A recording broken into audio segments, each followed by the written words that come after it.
Man, these kids are on like Monster and Adderall. Like that's you can't keep up. I don't have Twitter, man. This is exactly why I don't do Twitter. It's because if I would have Twitter, ended, it's done. He's laughing about the end of the world and. Oh.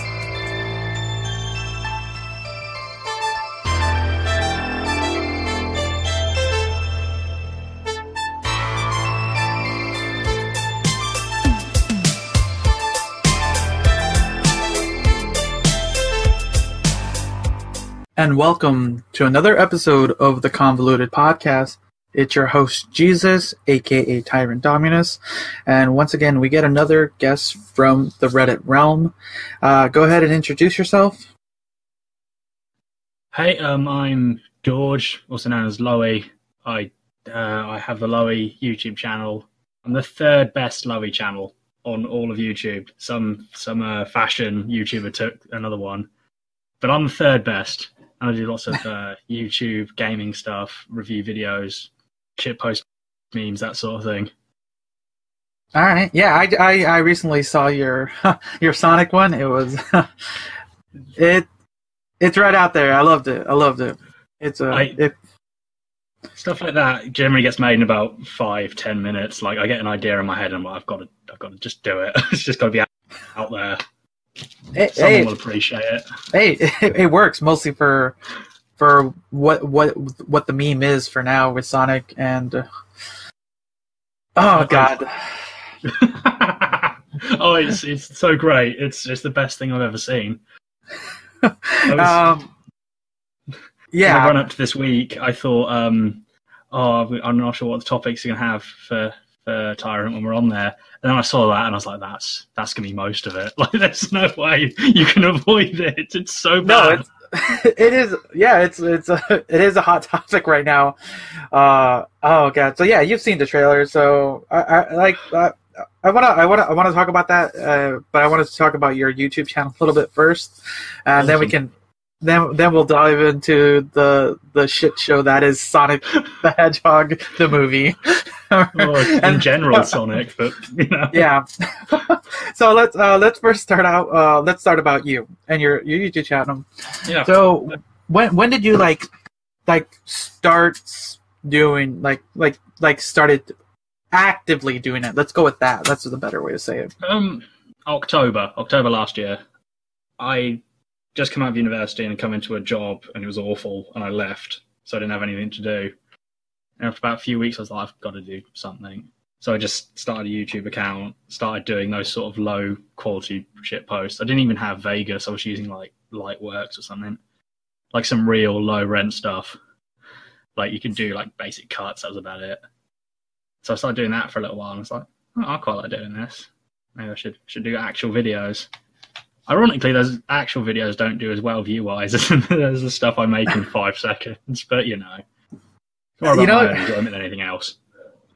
No, I'm not gonna lie.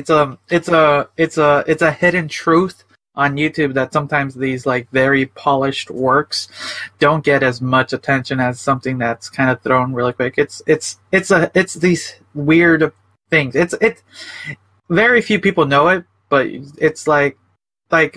It's not putting any of your work down, but some of the things you can like do in a couple seconds will get like these crazy amount of views. And then when you finally like put together something you've like probably spent a couple of hours to a few days putting together, and it doesn't get the same amount of attention, it kind of just like it feels like it defeats the purpose. And exactly. I was like, the great example is I've probably two the pick ones. I am really proud of my Pepsi Man thing. I is the closest thing I've made to a polished video, like doing it, and it has like 100 views now. And you compare that to I made about the time Smash Ultimate came out. I made a thing of like a Pac-Man Easter egg, and I took the Pac-Man like battle screen. And then I cut in footage of the, the Pac-Man on drugs thing from like 2007. And that was the whole video. And that got 1,000. No, it's so low rent and I don't understand it. This is just this is just my opinion. So, like, the first video I ever saw from your account was the Pepsi Man one, and I was like, oh, I liked it, you know, because I remember that game long ago being a big meme, and it was fun to actually have some actually come somewhat review it, and it was interesting. And then just excuse me. Just last night, I was like kind of going over just to make sure, like, remembering, like, okay, I need to remember your stuff, and I saw some of the newer stuff, and then I replayed actually the Smash Brother one and the Sonic one a couple times. I think, and like I said, this is just my opinion, but I think the shareability of these smaller clips, it's what it is, and that's why kind of these quote shit posts just go somewhat viral, and they're fun, and I honestly, I actually did share it with people because it's just it is what it is, and that Sonic one, I like it's spreading like wildfire. Oh, so it's your fault then? I see. Yeah. Hey, I'm trying to get you those views. I'm trying to get you those views. No, that's fair. No, but I was probably the big thing. The other thing is I get really weird about recording my own audio and like listening to my own voice. I don't like it at all, which is why one of the reasons I do the text-to-speech thing on my current ones.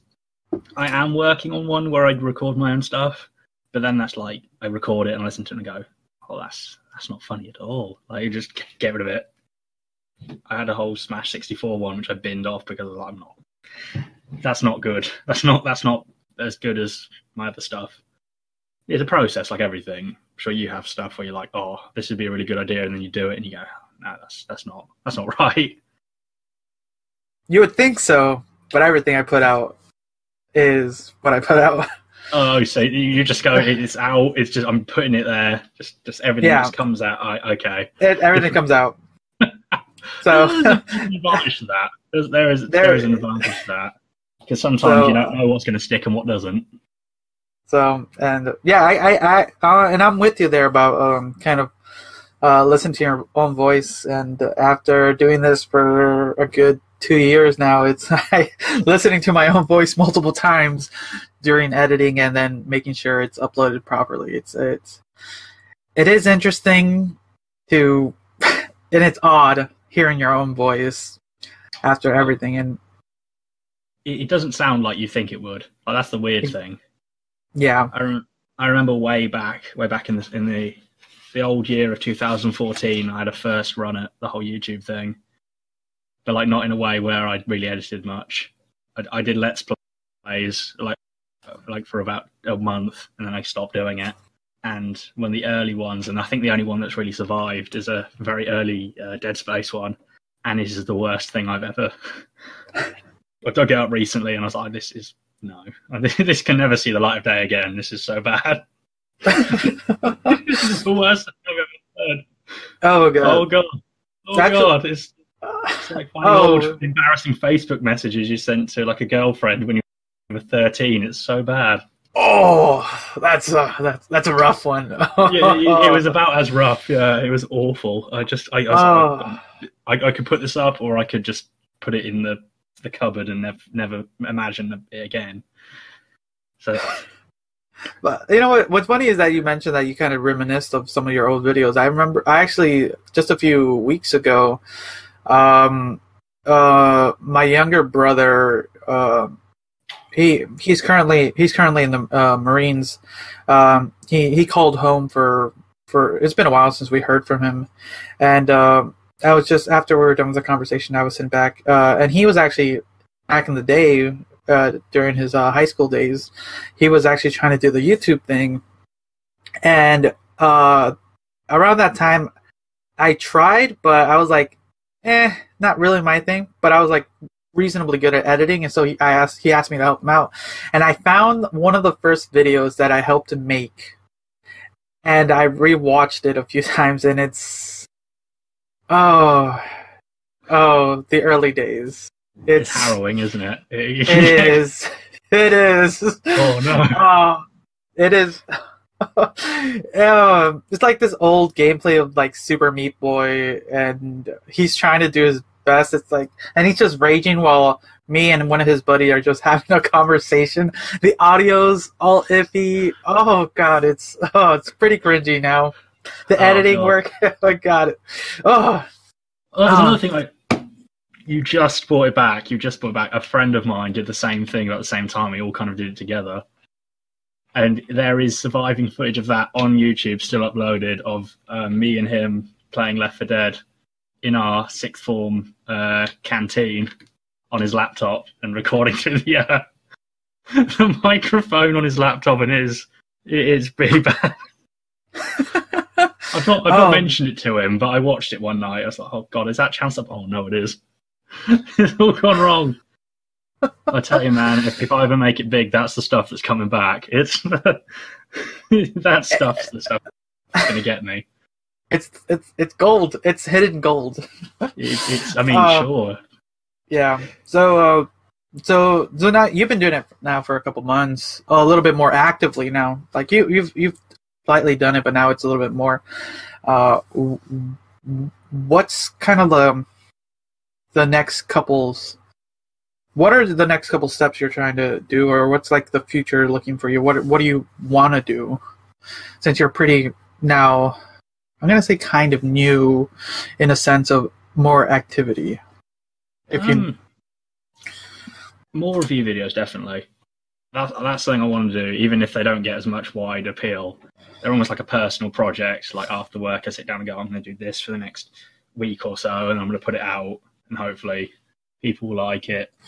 I had to take a back of it after the Pepsi Man thing because that did quite badly. I had to sort of sit back and go, well, just take a little break, refresh, and that's where these like small videos come in, because it's like I can do them in a day, and then it's almost like a quick boost, isn't it? Like a quick injection of like, oh, people are watching stuff that I make. So that's good. So then when I can make the next one, which I don't know what's going to be yet, I've got a couple of ideas, but it's probably more of that. I do some like editing for other people. I do. I'm tangentially involved in a collaboration Reddit page, as in I'm in it and I talk to people occasionally in there, but I don't do much else. Where they're like, all right. If someone came to me and was like, yo, can you edit my video? And if I watched the stuff and it wasn't awful, I'd probably do it. Just as like for an evening. It'd be quite good. I don't know, man. Just the thing I found with YouTube is that it's such a great thing of just like, I'm going to do this thing now, and then I do it, and then it works or it doesn't, and then I do, I'm going to do something else. I don't really want to get stuck into one thing and be like, this is the thing I'm doing now. No, I totally feel you on that kind of, this kind of like, I think the best way I can say is like this one trick pony. Like, yeah, like that's kind of, there was a time a couple months ago that I felt this show was like that for me, but luckily I'm able to, like, I've not including this one. I produce 3 podcasts and I host 4 of them. Wait, I'm a host on a 4th one as well. That's the best way I can put it. So I have a reasonably variety now of things for me to do, so nothing feels like complacent. Yeah, you're keeping yourself fresh all the time for all your various things. So yeah, I think having a bit of variety in your work and kind of diversifying a little bit here and there helps a lot, and you just don't feel stuck. And I had that moment. Like I said, there was a time when I was doing YouTube with my brother, and my stuff was just this constant, just same old, and it wasn't fun. It just wasn't fun doing it anymore, and I just stopped, and it isn't a thing. And for a moment, this show kind of became that. And I know it's different because I talk to random people like yourself, and that's what makes it different, because of the randomness that my guests can bring into it. But it's still the same format of just talking. But luckily, there are other things. And anyone listening, like when doing like any project you're thinking of doing, like try to mix it up a little bit, because that just, it makes it, what's the best way to put it? It brings a little flavor into the work you're doing, and doesn't become stale. I think that's the best way I can put it at the moment. Yeah, with lack of sleep. Variety is the spice of life, you know. You got to keep yourself doing different stuff. I mean, you're very brave because you go on Reddit and ask people, and you get people like me. I mean, God knows, you don't know what you're going to expect when someone like me comes on. It's like, oh God, he's drinking already, and he's English, and he's going to swear all the time. It's going to be awful. Oh no, trust me, you're a brave man. You're a very brave man. I had a long night of work. I have my own cider right here. Nice hard cider with me. I need it. We're on the same page. I like it. There you go. I like it. I mean, with your stuff, I mean, quite clearly you've done like loads of episodes of the stuff now, and you've done other podcasts, and you've nailed that formula. Like, you know what you're doing. You know, when I'm doing a podcast, I'm going to do this. This is the thing I want to do. I still feel like I'm 4 reviews in. I'm still finding my feet. And you can look at all 4 of them, and it's like, almost like, what have I learned I can do in Vegas today? It's like, oh, I've learned I can overlay another video with transparency in this one. So there's a load of that. Or I've learned I can put in static images and then do other stuff with it. So now that's that. The next one is going to be George has worked out he owns a microphone. So that's going to be what that is. It is that constant innovation is the kind of the thing I'm going for. And I imagine what everyone's going for. You don't want to be doing the same thing. You don't want to be the guy doing 2012 Minecraft Let's Plays this year, you know. Dang it! That was going to be my 2020 goal. Damn. I mean, it's coming back. Minecraft's coming back. You can do it again. It surprisingly is. I'm not gonna lie. Those recommended side feeds, I've been seeing Minecraft more and more. I've been playing it through the dark times. I've been on the modded stuff for that whole time, just waiting for it to come back. Like, for the most part, it's not a bad game. Like, it is what it is for what Minecraft is supposed to be, and I'll never deny that. Like, it's just kind of the subculture around it that kind of just makes it such a bit toxic. It's the videos of kids at Minecon, isn't it? That's what's done you in. The kid asked about dedicated wham, and you weren't gonna associate with that again. Don't worry, I was very much the same. So I'll secretly play Minecraft, but it is what it is.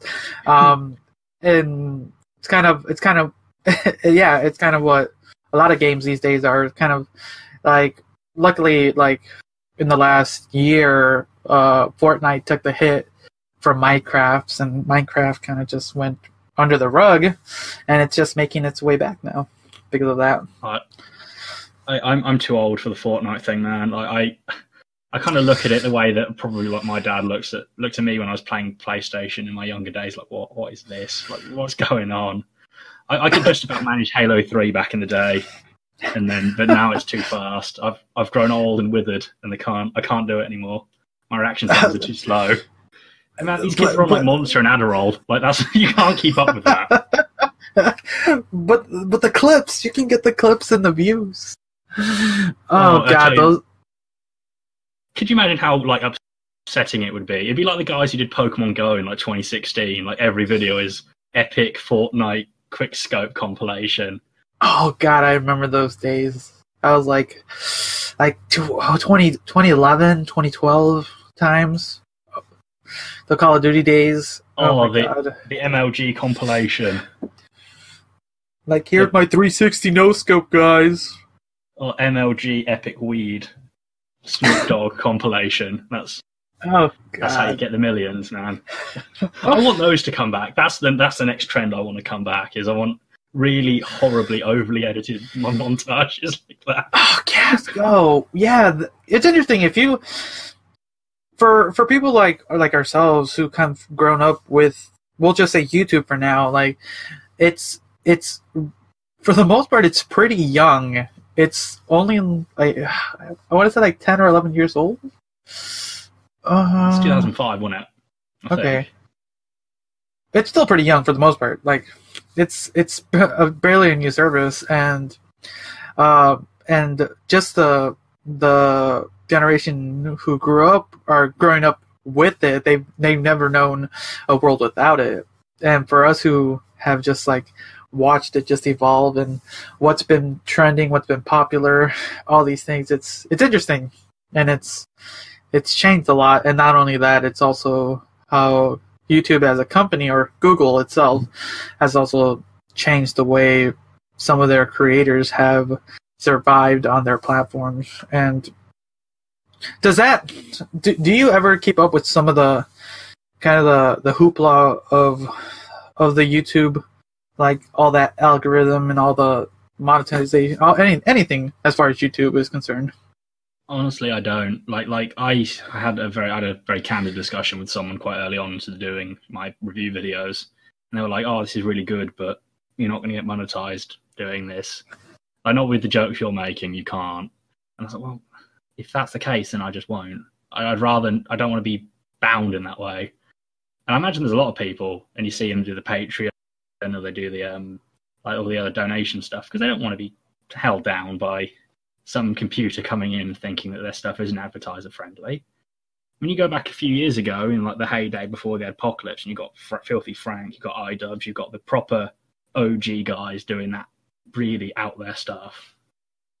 And then you come to now, and it's like, I can't have a text-to-speech voice say fuck without anyone getting upset about it. That's the situation we're in now, and it's really quite odd. Like, I got in a lot of trouble with some guy on Reddit because in one of my Star Wars one, I make a joke about Star Wars fans being underdeveloped man children. I think was the phrase I used. It quite clearly is a joke. Oh yeah, I kicked that hornet's. Oh no, guys! I kicked the hornet's nest, and this guy just started messaging me like, "How dare you? I'm in a Star Wars." I always wanted to do it again. Like, I thought it was so funny. Stuff like that amuses me to no end, but it's so odd now. Like, and he was like, "Oh, I'm going to report you to YouTube." And it's like, "Go on then." That means I have to watch it. Let's watch my filth. Have fun. Oh God. Yeah, we're living in interesting times, and you know what's funny? Some of the people you mentioned earlier, these like some of the people who were really on the edge back in the day, and something you can't get away with on YouTube these days. Actually, I recently watched one of their old, one of the old episodes. What was it called? Like Pain Twister with. Pain Twister is good. That is a good video.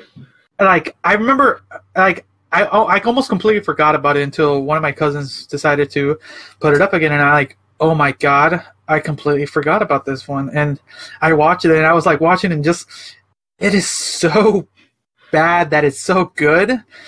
It's visceral. But then as I continue to watch it, it's like, you can't get away with this anymore.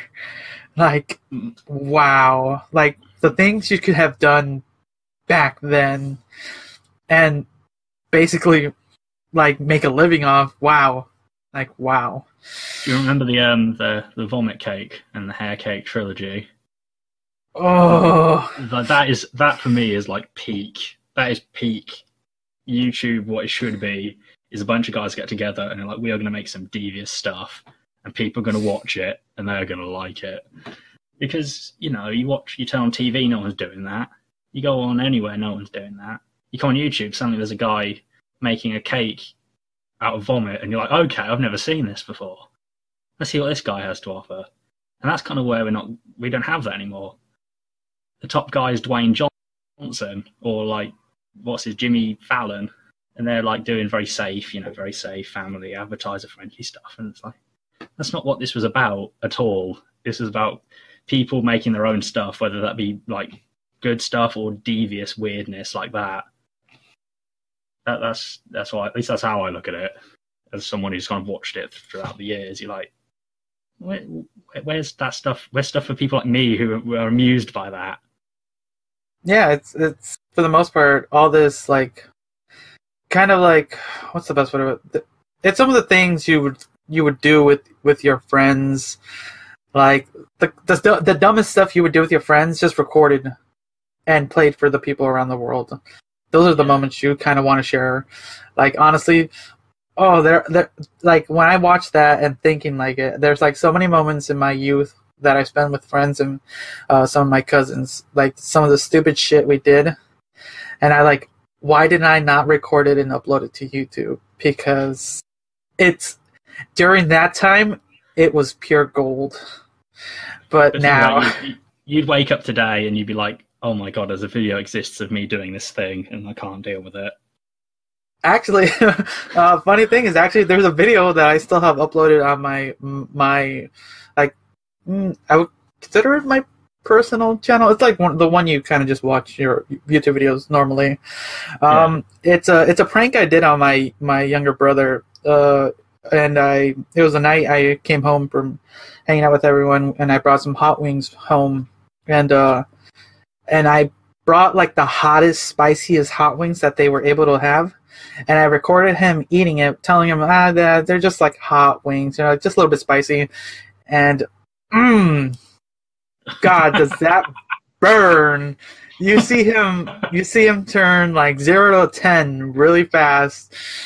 And it's still up there. It used to be, when you typed in like hot wing challenge, it used to be like the 3rd video. And it makes it worse. It's the video. and it was reasonably good. It was up in the 1,000 views when it's been a while since I've checked it, but last time I checked it, it was on probably like the 8th or 9th video when I typed in a hot wing challenge.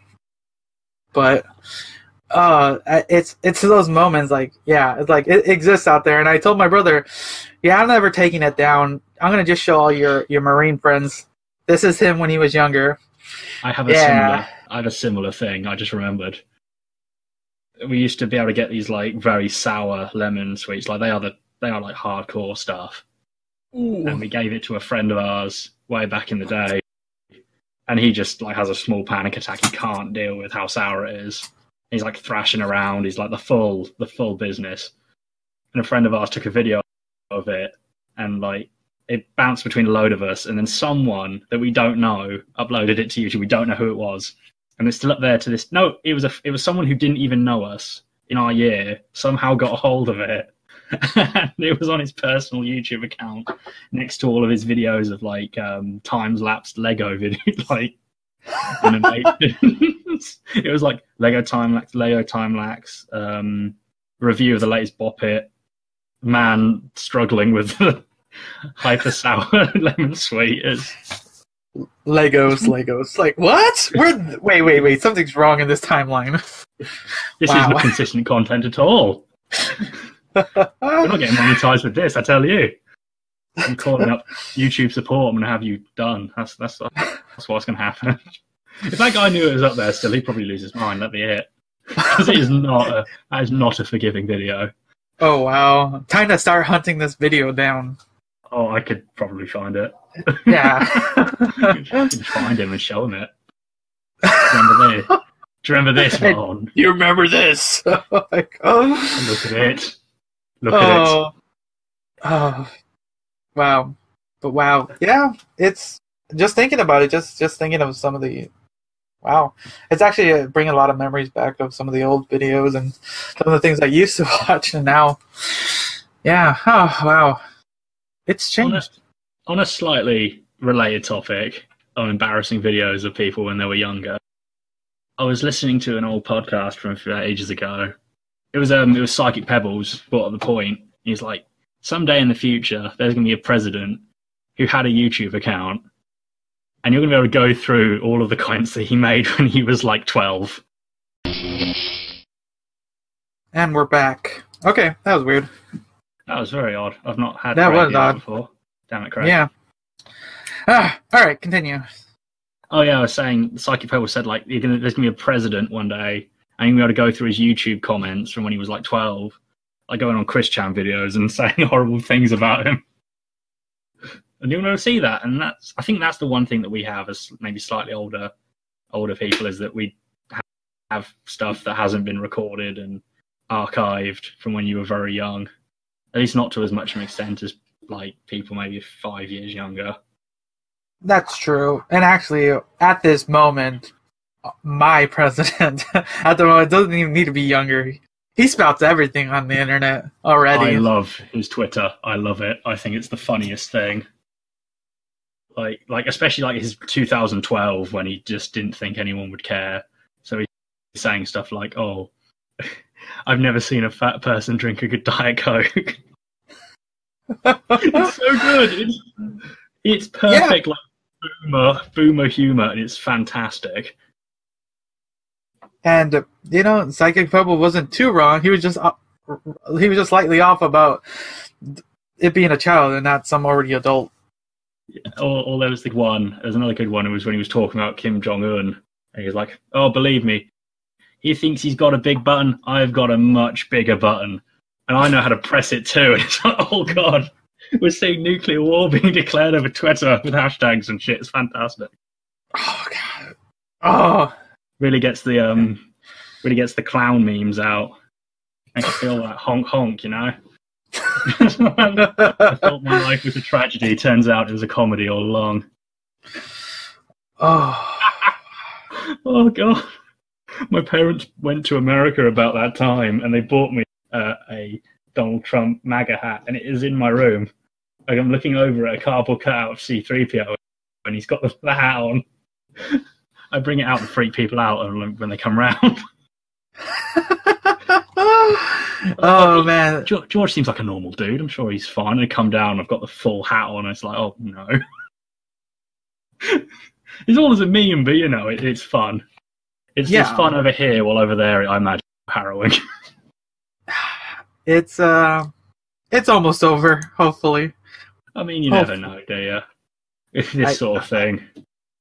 I can dream. But yeah, we're I'm gonna say it. We're just in interesting times. Yeah. So.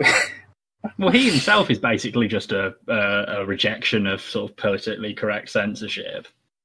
It was like, you can't tell me what to say or what to do or who to vote for, so I'm going to go the most out there that I can get. Yeah, he really... Keep going. No, I'll let you go. Sorry, I cut you off. No, he's fantastic at that because he is the most transgressive president. And I was saying to someone, it was like, whether you like him or not, the man's going to make a difference, and he's going to have a legacy. And that legacy is probably going to be, maybe we shouldn't have one person in control of the nuclear button, because potentially you could go, oh, I'm going to bomb him so hard he won't know what happened, and then next minute there's a North Korean sea, or it's all been turned into a Walmart, one of the two. Yeah. Oh god. But no, yeah, he made his mark, and not only during the election, but during his presidency, he's been one to be extremely not open spoken. He doesn't care. He clearly doesn't care. He doesn't care. Obviously, as someone as an outsider looking in, when during the whole election, my girlfriend at the time was absolutely horrified about it all. But at a certain point, I was like, I kind of want him to win. I just want to see what happens. It was almost like a simulation. I just want to see what happens with this man who's making fun of cripples and stuff. Just if he was to then be inaugurated, and just how they deal with it after that. And the response was that they haven't dealt with it. Anyone who disagrees has turned into a screaming banshee. At least that's how I felt, having my Facebook feed destroyed by American left-wing news organizations. They've gone from maybe having like reasonable issues with the way the government's run to screaming every time he opens a door incorrectly, or whether he drinks a Diet Coke in front of the president of Finland or whatever. Damn. That's actually interesting. I've never really... Because, like, I've always known that the people from outside the country kind of do kind of look at America for the most part in some way, and during that time, a lot of eyes were really on him, and on top of that, the whole social media game as well, being this like crazy left and right by me myself. I've said this multiple times on the show, is that I've stepped away from Facebook alone for about, it's now close to two and a half years. I've just stepped away from Facebook. I'm not on there anymore just because of how much garbage, I'm going to say, was being in my feed. And like hearing someone from outside the United States still having to deal with American issues, like, wow. I would say there was some stuff happening there, but to have it, like, how did that affect you guys from an outside perspective? I mean, America, it's kind of the thing of if America like waves its hand, Britain jumps. Like, we always watch what you guys are doing, almost as like a way of like, this is what we could be, and then at the same time, almost as like a Netflix show. Like, no matter what happens, we're always watching. I think 2016 was a big thing. It was like people thought that the Trump thing was stupid, and they were like, okay. And then we were like, listen, we've got a better idea. We're going to race you. We're going to race you to see who's made the worst decision. It was a hold my beer moment of geopolitics. Fantastic. Oh, yep. And which I'm not going to get into because, as an English person, that'll get me into a lot of trouble if I give even a slight opinion on the Brexit situation. I just prefer to get into arguments with people on the internet about Trump because that's funnier to me, and I can turn away.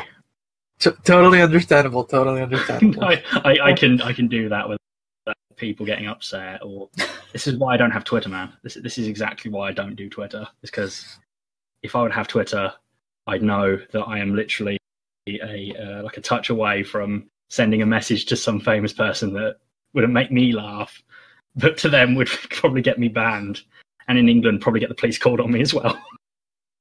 I think, oh, that's funny, and then the bobbies would pull down my door. Actually, so you're in England, so actually I have a actual serious question here. Then, okay. Whoa.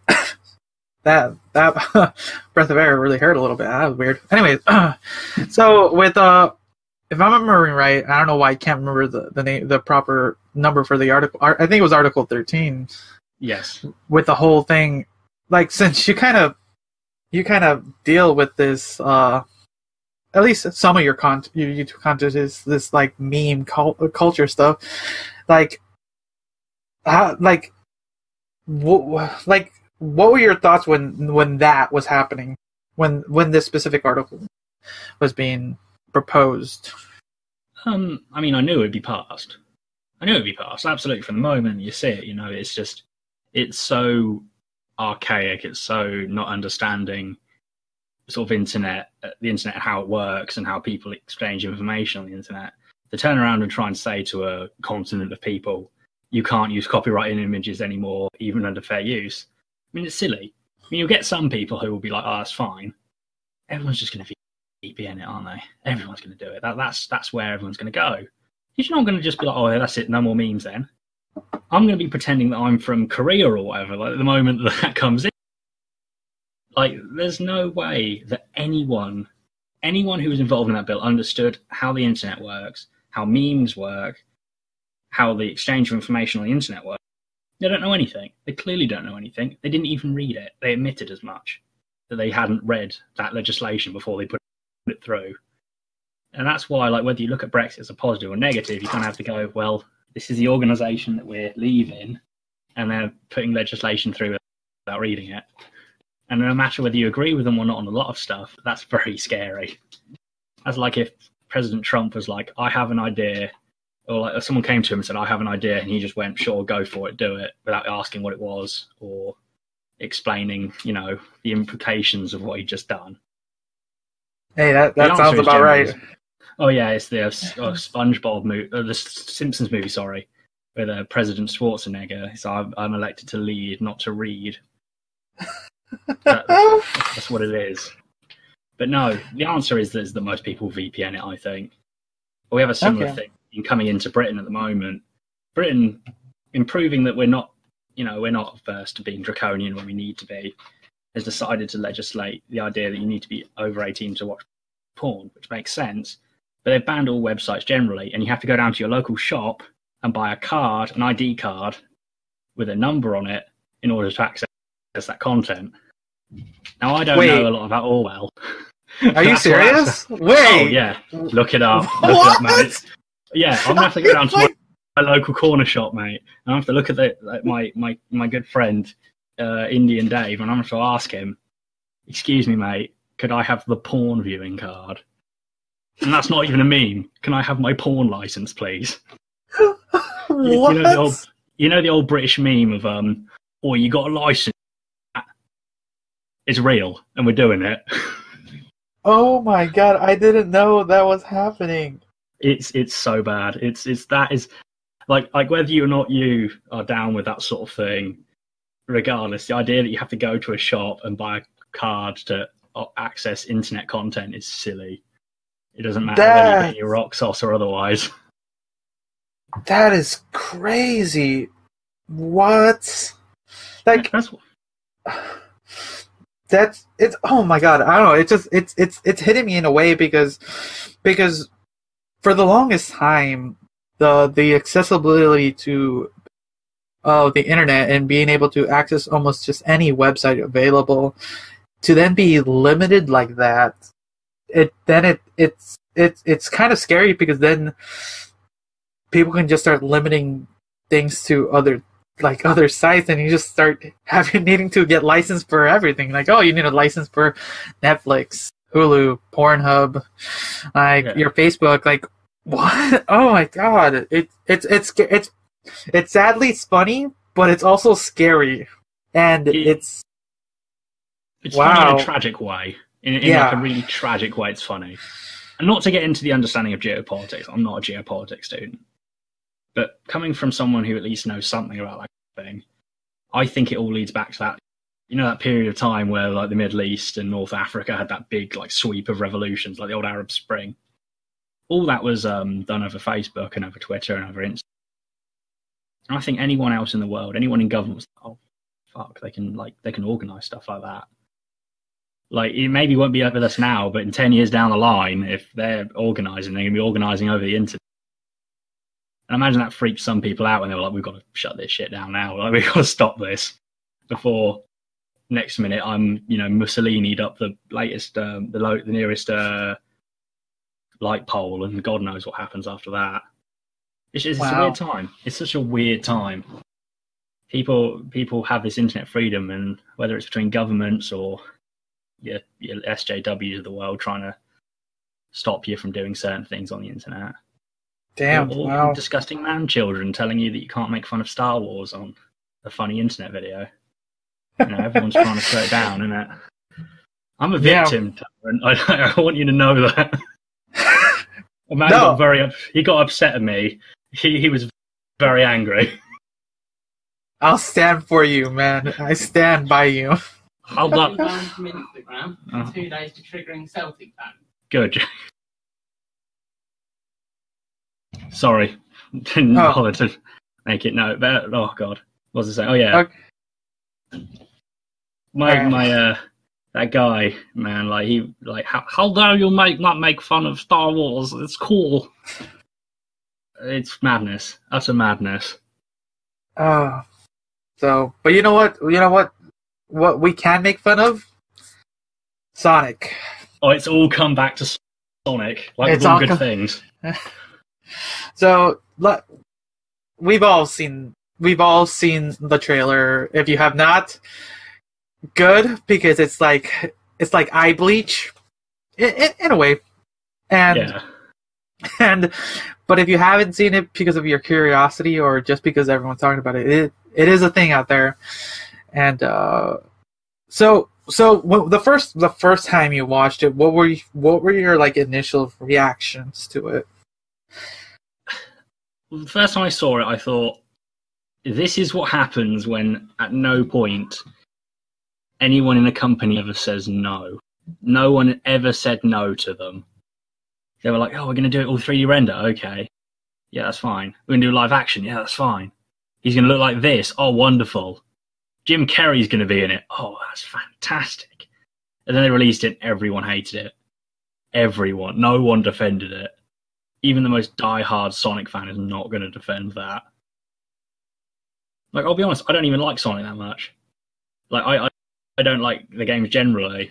But even as someone who does not like Sonic that much, I almost felt upset for people who did, because it was such a spit in the face. If they haven't had enough. As if Sonic the last 10, 15 years hasn't just been a continuous spit in the face after another. He has suffered a lot, and then this is just like beating a dead horse at this point. God, it was like they were waggling a taxidermied hedgehog around the screen. It was awful. Like, who looked at that and went, yes, this is the design we're going for? I like the fact that it looks like we've stuffed a hedgehog full of stuffing and thrown him on with a stick. Some Jim Henson studio shit. It was awful. Awful. Oh, yeah. It is. Go for it. It was made in 5 minutes, you know it. They saw Detective Pikachu was the trailer for that, and they were like, we need a live-action video game thing. And they were like, let's put that out. Let's put that out. Just get the trailer. It doesn't matter what it looks like. Everyone will like it. Oh, yes. It was rough. Oh, man. I put a reaction video to it because I had to. Because this is one of those trailers that you have to kind of put it out there for. Because I honestly wanted to look back at this moment of what I thought of that trailer. And hey man, when the fish jumps into your boat like that, you don't turn down. And something so perfectly comedic comes on, you just can't turn that down. No. And oh god, it's just so awkward. And did you hear that they're changing his look now? They've decided to rework his entire design.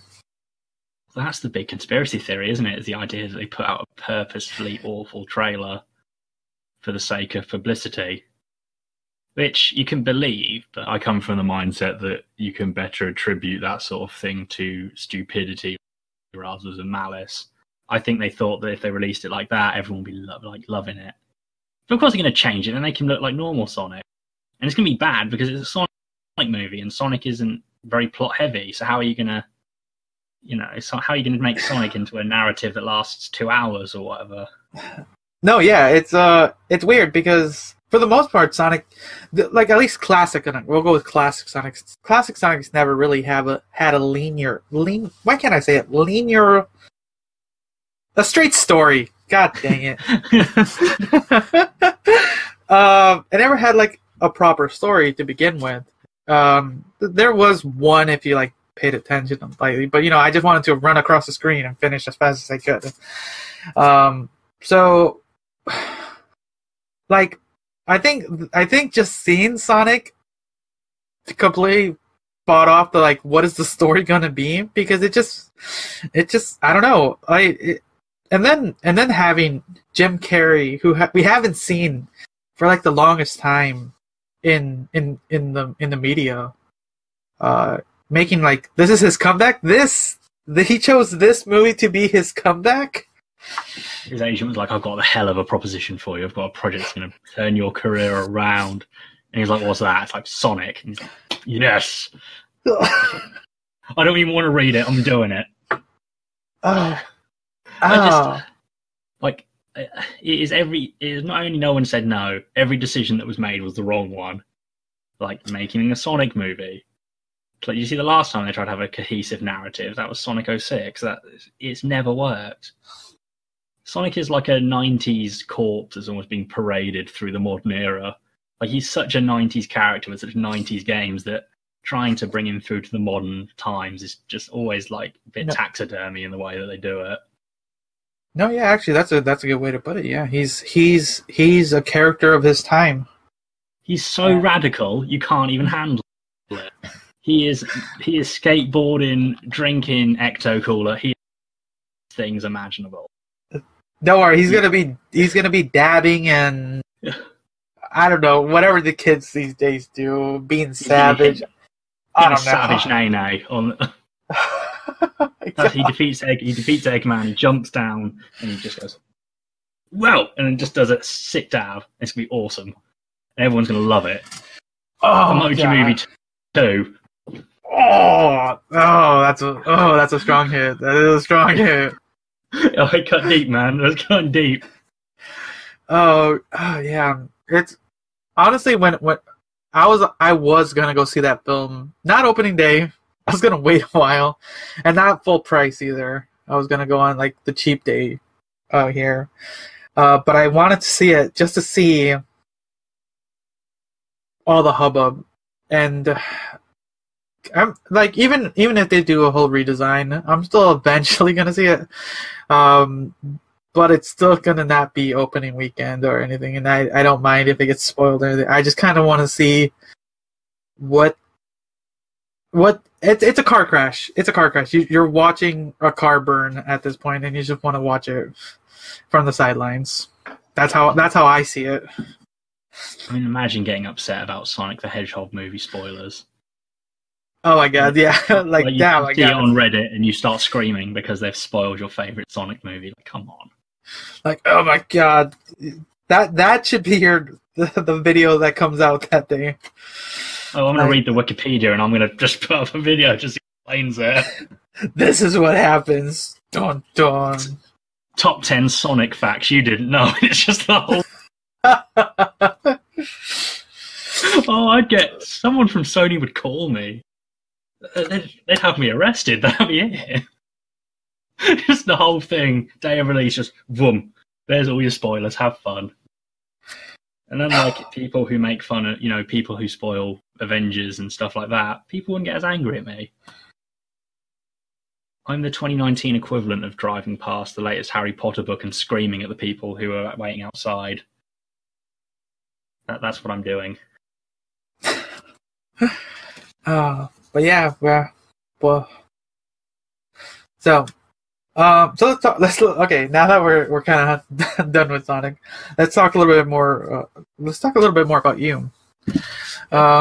So we've talked about some of the things that you're doing. So what else do you do to kind of pass the times and the such?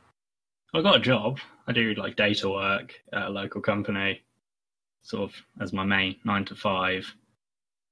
And then, besides that, I watch football and play lots of video games way more than I should do for a man in his early 20s. I'm beyond the shithousery. I'm not that exciting. I don't do that much.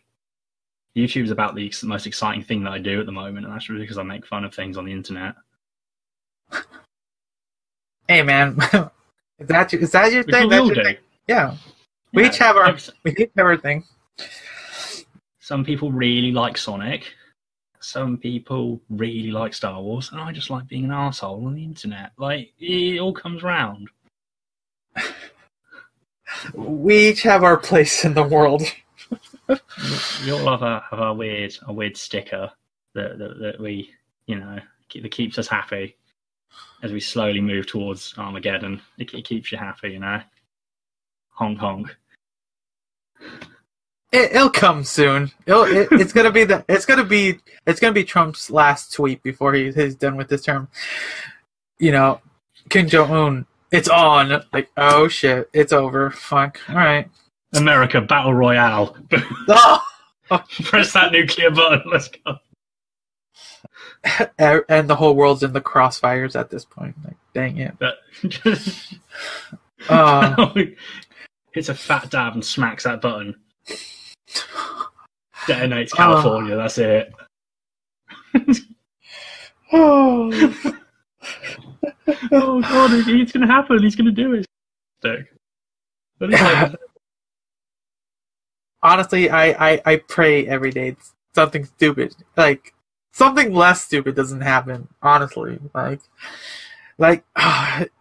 when what's interesting about, I know we're going back a little bit, going to his Twitter, like the first couple months when he finally got elected, it was always surprising what he was putting out, and I was like, oh my god, really? Did he say that? But then as time progressed, and now we're 3+ years into it, like when I heard news about what he's put out there in social media, I'm like, did he really say that? Okay, Wow. It's not surprising anymore, and it's just sad. It's sad. Even the best comedian can't keep surprising you forever. He's got to reach a point with it. Like when he was talking about like saying to Hillary, "Oh, you'd be in jail." That was a savage. That was almost stand-up comedian levels of timing and like delivery. You can't do that forever. No one can do it forever. Even Obama wasn't as sprightly as he was when he started, when he left. No one's going to keep that forever. No, and like honestly, that position overall is not one that a lot of people. That's a very stressful job, to say the least. You have to train to do it.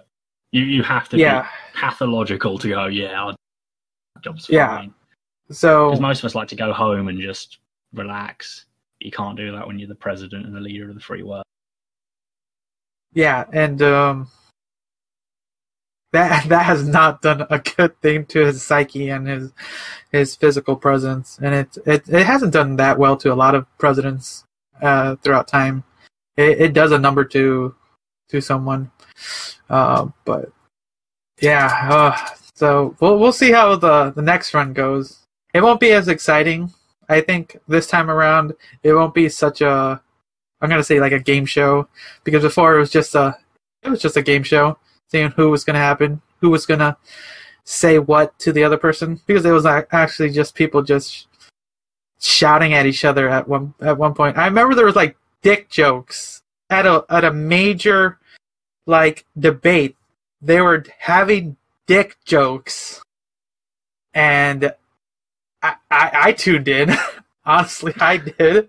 Like, why not? Like, I'm gonna be honest. I'm not really too deep into politics, and I should be in a sense, but like, it's something that doesn't really like interest me too much.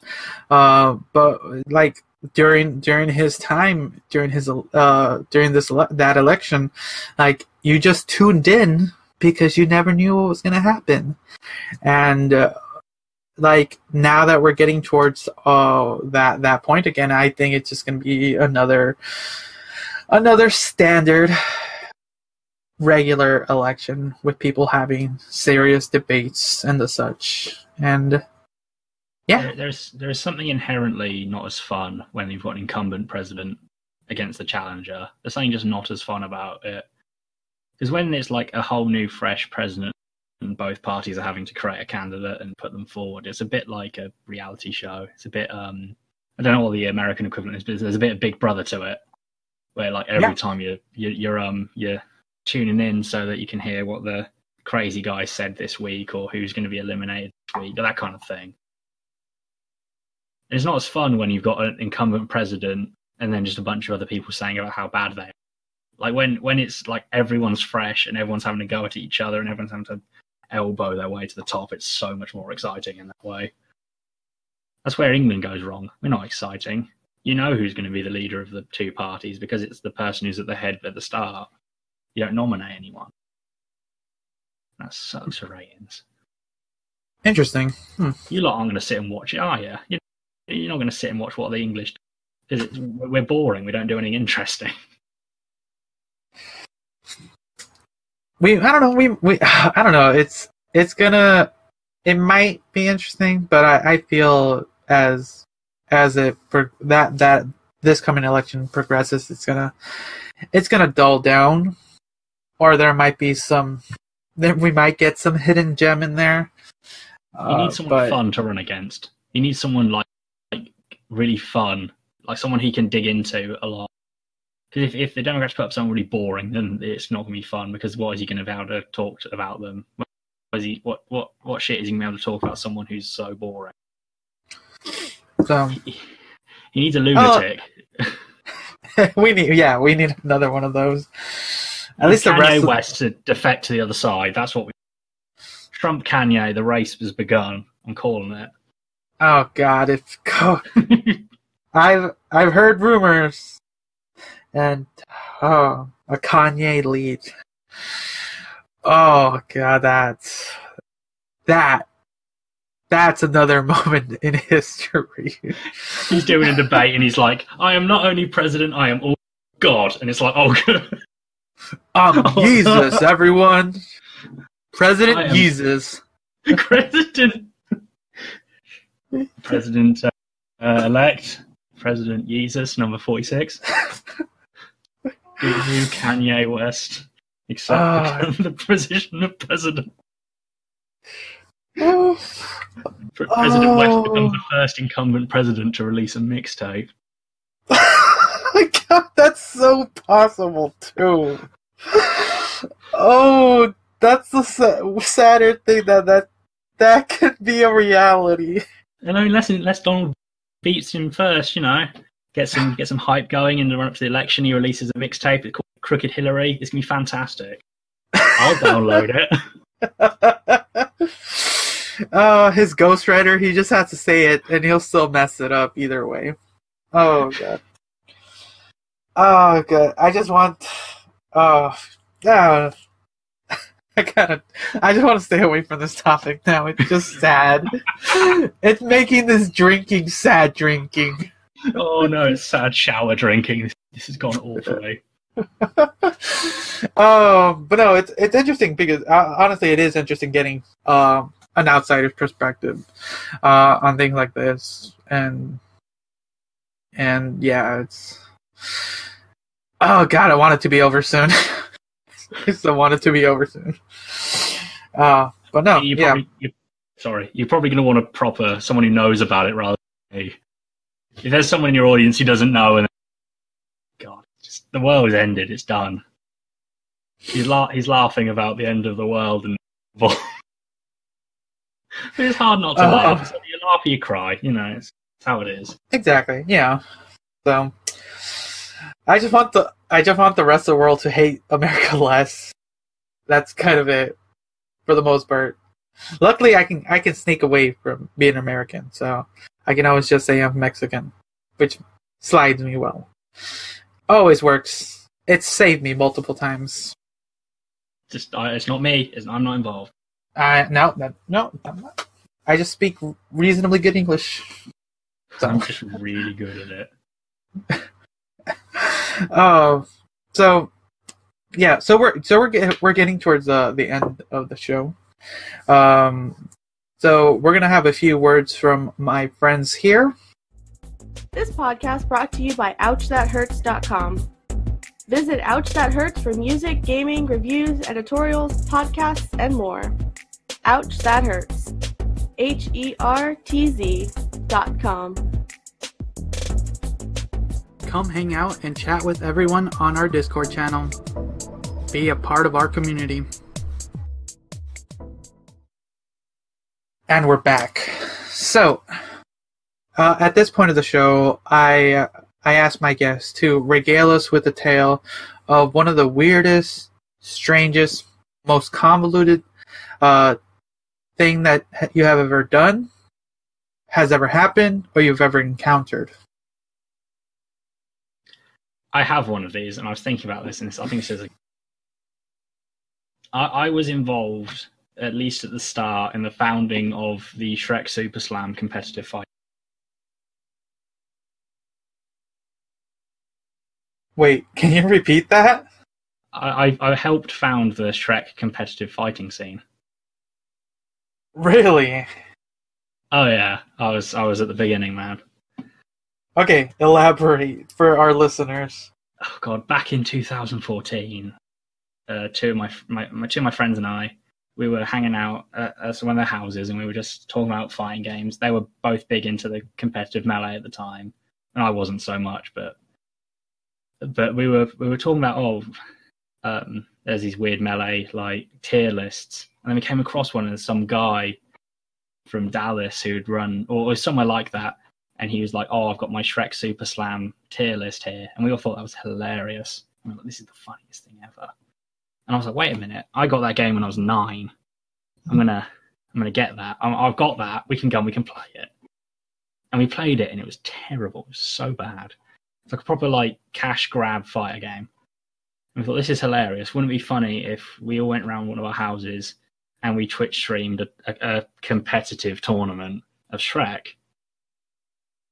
And so we did that, and we put a couple bit of stuff on it. We started posting on the pretty much dead at that point Reddit. And then at a certain point, it just started to snowball away from us. Just like people on the internet started picking up on it, and just everything. It just kept rolling out of control.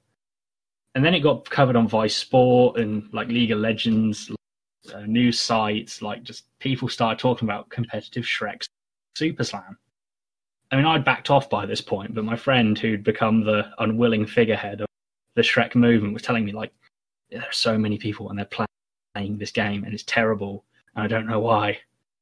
And it's still going on today. It's had a big revival recently. I've been watching them sort of like all get back in the game again. But how do you explain to someone that you were inadvertently led to people playing a 2005 GameCube fighting game involving Shrek? You know?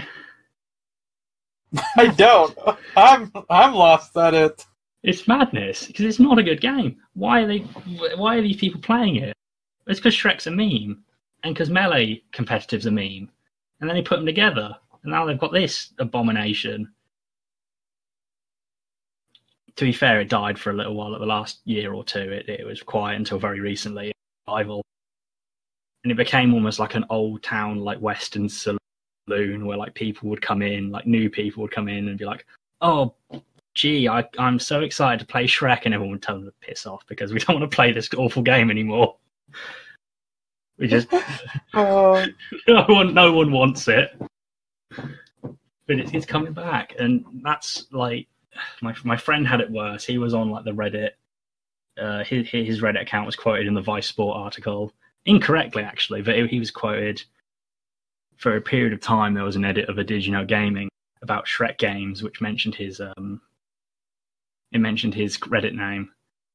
That got taken out, but that was in there for a while. So yeah, that was a big thing. That was a big thing from like 2015 to about 2016 when I sort of backed off.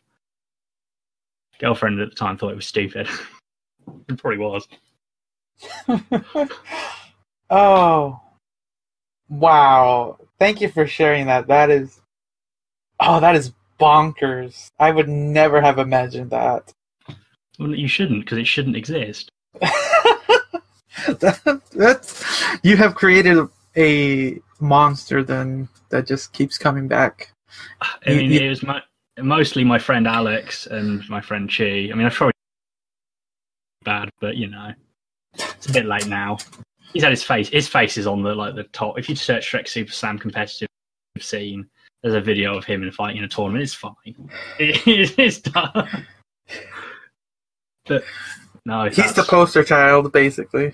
He literally was. He was the figurehead of a movement. He didn't want me. Oh wow! That's so crazy. But I love it. I hate it, but I love it. It's so bad, but oh yeah! Wow. Honestly, thank you for sharing that. Oh wow! Now I gotta start Googling and YouTubing these tournaments. Oh no! That's how it spreads. That's how it spreads and grows more. It will come back to me. I'll get angry. Like, you guys remember, I heard this podcast. They were talking about Shrek Super Slam. What? Like, yeah. And it continues to grow. All right. We're just talking about it on the internet again. Damn it. Damn it, George. All right. You know, that like, honestly, thank you for sharing that. So let's get into the game show portion of the podcast.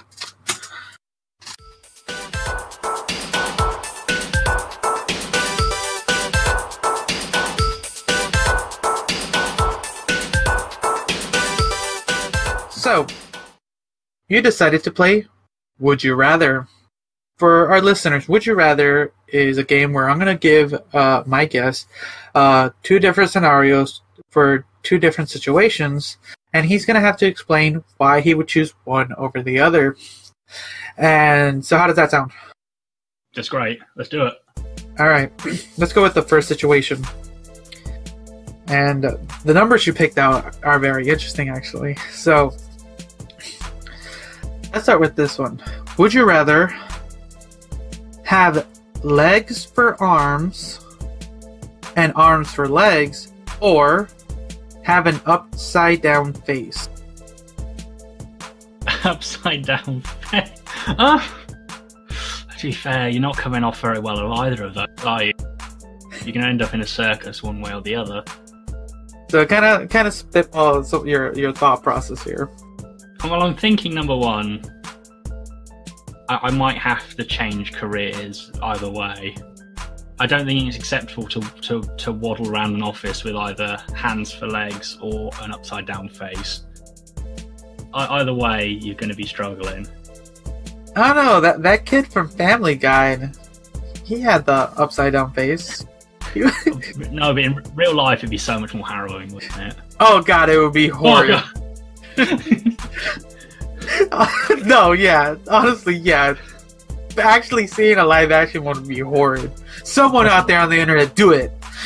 But Seth yeah. MacFarlane's here listening. Seth's listening. He's like, that's it, live action Family Guy, we're doing it.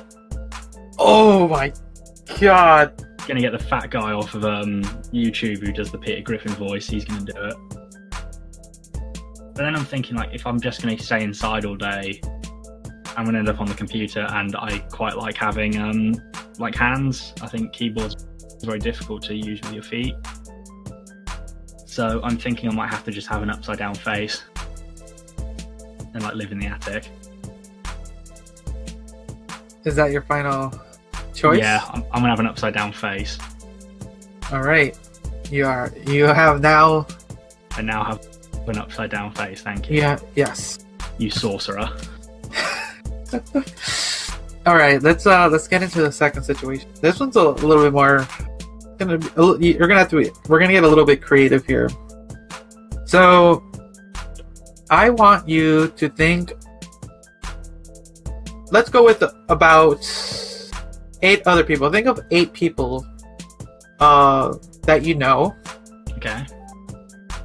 And now, with those 8 people and yourself, you have to recreate human society during a post-apocalyptic event. Yes. Or Yes. you find out that both your parents are porn stars. Oh god. So Those kind are, of, 2 horrible options. spitball why one's worse than the other. Okay, so for a start, I mean, it's very. I think it'd be very difficult to look your own parents in the eyes and be like, "Oh, so you've done porn."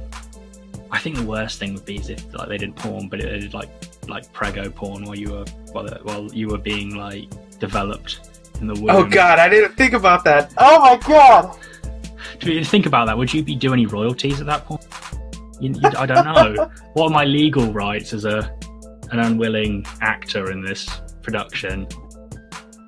Like, would I get my own IMDb page? I don't know. I don't know the ramifications of it. But on the other hand, I've got to pick 4 people to start a new society with. So I'm going to have to bring a load of women, and then I'd have to, I think, strategy for that would pick out like a bunch of other dudes who are just worse enough than you that you'd probably have the best chance of getting laid in that societal context. Because you don't want to be the guy who's restarting the population who's not getting any. When the human society is boiled down to 4 dudes and you're the one who doesn't, that's pretty bad. That's a bad time. That is a bad time. You've become the monk of like, there's like 3 others and you're the weird celibate. You're an incel in the world of 4 other men. 4 other chads, and you've failed. Oh god, those are both. Somehow you managed to pick really awful, horrible situations. Like worse than I was expecting. Hey, that's the cards you were dealt. Yeah, I know. Like, it's not. So yeah, no, just keep spitballing some of the things that kind of some of the pros and cons I'm gonna say here because it's hard. Are there pros to the idea that your parents Like, really, are there any positives to that? Like, where are the positives of being like, oh, I can't help you with that. I'm sorry. Like normally I can. With my British porn license, the fact I could go and see my own parent, I don't want that. That's just a bad time. Whereas I'm sure you'd have some kind of legacy as the person who helped to restart civilization. I don't know. People would make up lies about how, like, you know, the guy who you know, people in the past, you can make up stuff about anything and they'll believe it, because after a certain amount of time, who's going to prove you wrong? Whereas I live in the world today, but then also I parent porn. I'm sorry, mate, it's going to be the civilization one. Civilization one? Yeah, I can't. I mean, sorry, do you want me to say to you right now, yes, Tyrant, I want to live with the fact that my parents have been boning on camera? No. No. Civilization. Roll it all back. Drop the reset button. Reset. Bring everything down, reset. I can do it better. Trump, drop that button, let's do it. There we go. That's how we bring it all back. Oh, all right. There you go.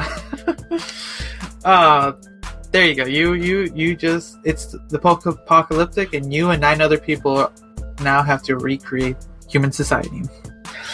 Awesome. Woo! And I've got an upside down face. So I'm definitely not getting any.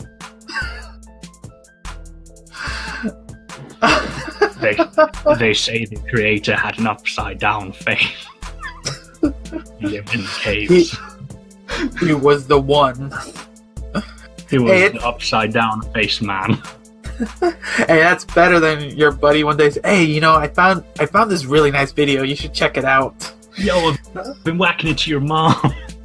He's like, no. Oh, all right. Let's end it there. That's how you end it. That's a rock and roll ending right there. There you go. All right. All right. So this is the point where I let my guests kind of let them know where they can find you, how they can reach you. Oh, you can find me on YouTube as Loey, Loey.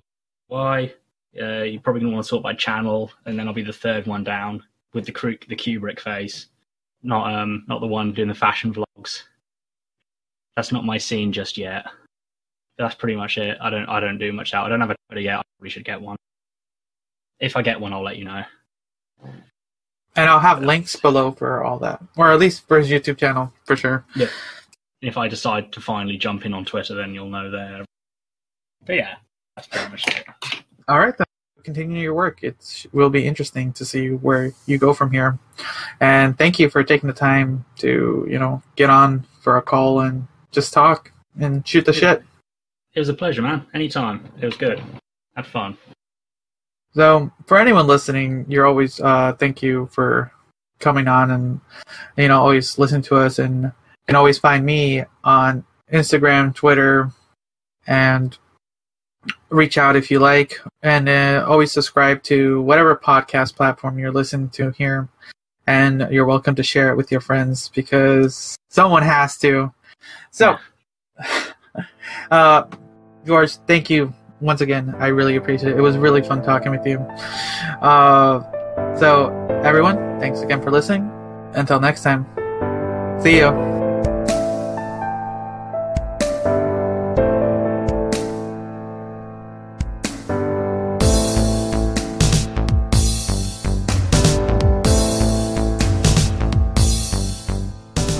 Looking for a podcast to listen to?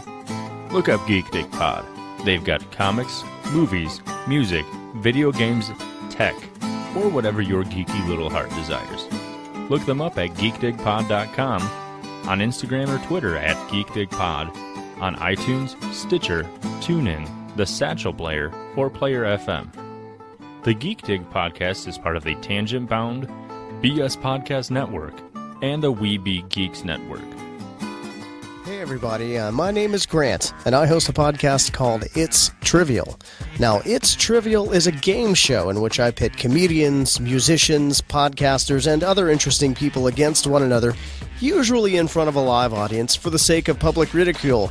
Hope you'll check it out. There's something there for everybody. There's stuff for people who like movies, music, history, geography, comic books, and even more. Be sure to give me a follow here on social media on Instagram and Twitter at It's Trivial Show, and check out the entire first season of It's Trivial now in your favorite podcast app. Thanks.